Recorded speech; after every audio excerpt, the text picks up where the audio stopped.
You are naked, starving, shivering from the cold, with an insect bite that could turn into a fatal infection. And 30 feet away, there's a crew with clean water, hot food, and blankets. They cannot help you. The worst part? You know you won't earn a single penny for this. Naked and Afraid is not a reality show about survival.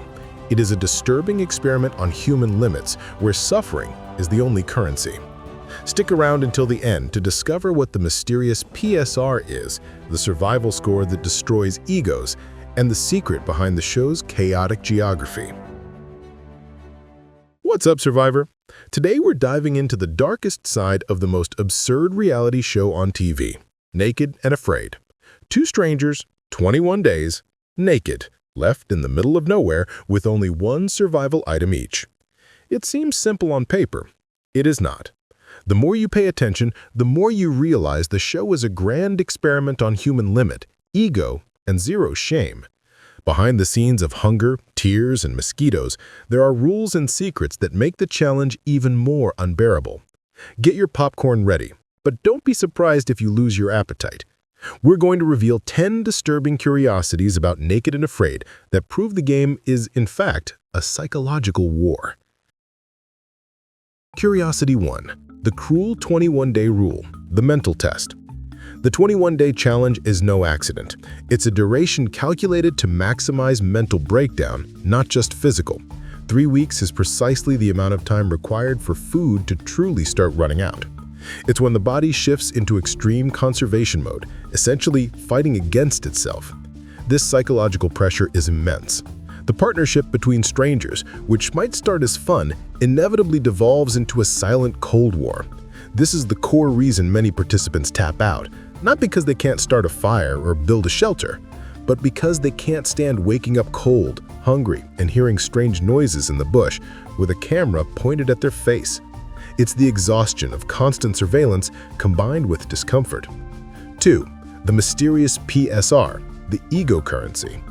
The PSR, the primitive survival rating, is a survival score given to each participant before they enter the wild. It is theoretically calculated based on 3 main factors: prior survival experience, technical skills, fire, hunting, and shelter, and mental fortitude. The PSR has become an ego currency. Participants often enter convinced they deserved higher and are desperate to see how much their score increased. But the show loves to subvert expectations. Frequently, the person who enters with a high score, the expert, collapses quickly, while someone with a medium PSR becomes the comeback protagonist. The PSR is genuinely a narrative trigger used to create compelling drama. 3. They are not alone, the torture of proximity. No one is truly left without support. There is always a small production crew nearby, including camera operators, sound technicians, a director, and crucially, a medical team on standby. The non-intervention agreement with the crew is clear. They offer no help, no food, no water, and no information. They only intervene in case of a genuine risk to life or physical integrity. This is what is bizarre and cruel.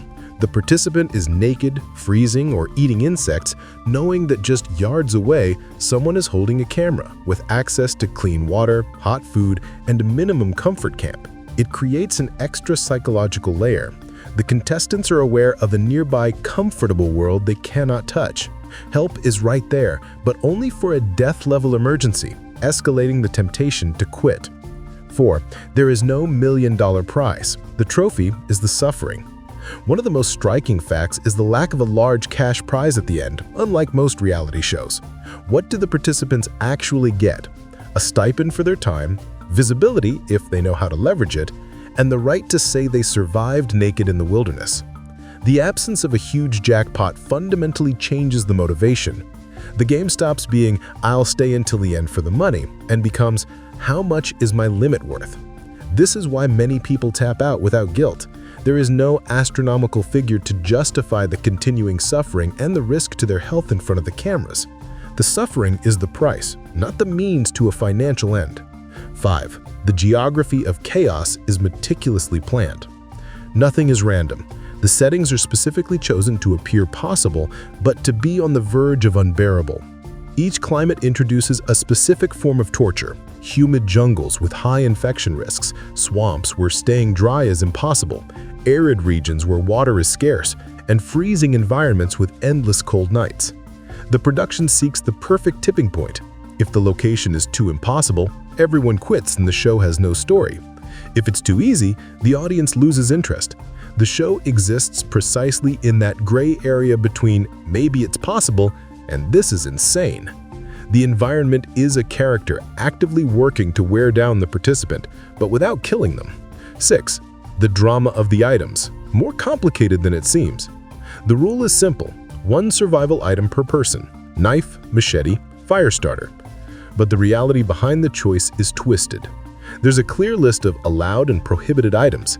Items that would solve the challenge too quickly and easily are vetoed by production. The goal is to prolong the struggle and the drama. Sometimes the production will even allow a semi-useless item specifically because it's perfect for creating drama on screen, forcing the participant to be creative or to fail spectacularly. The item selection is a test in itself. Those who choose something practical are focused on survival. Those who choose something dubious are often more interested in the experience and screen time than in conquering the wilderness. And for the narrative, the reality show loves to have both types. 7. The numbers hide the damage. The final scoreboard showing the updated PSR and the before and after weight is a brutal indicator of what actually happened. We see people leaving with 8, 10, or even 12 kilograms less. This is a stark reminder that the physical toll is severe and real.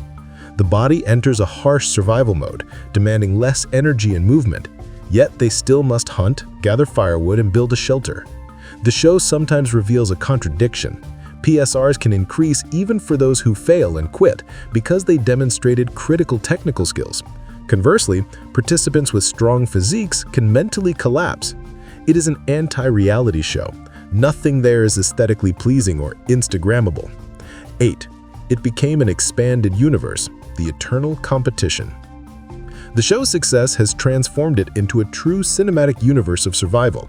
This includes the group versions, XL, where veterans and newcomers survive together for 40 or 60 days.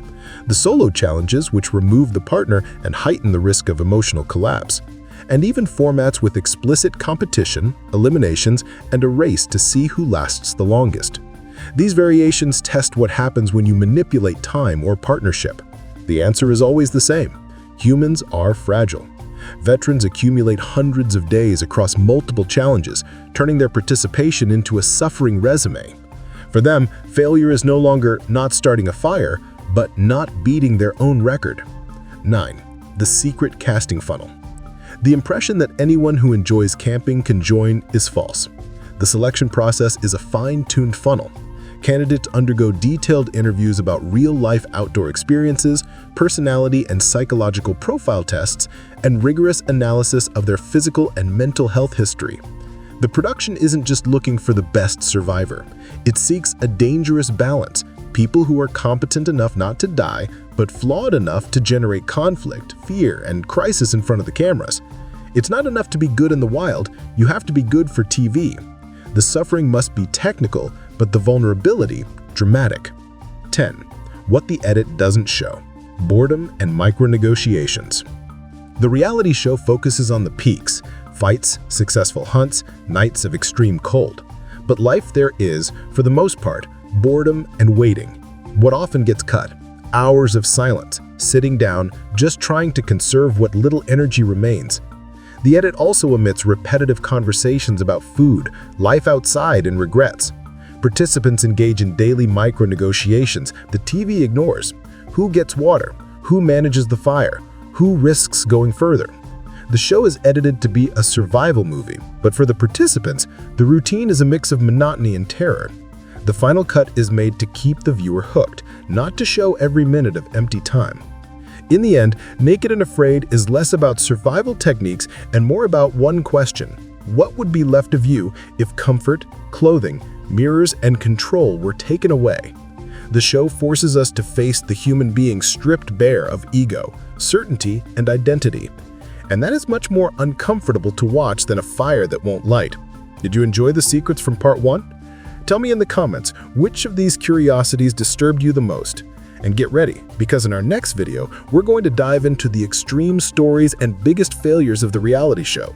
So don't forget to subscribe, hit the bell icon, and check out the video appearing on the screen right now. See you next time.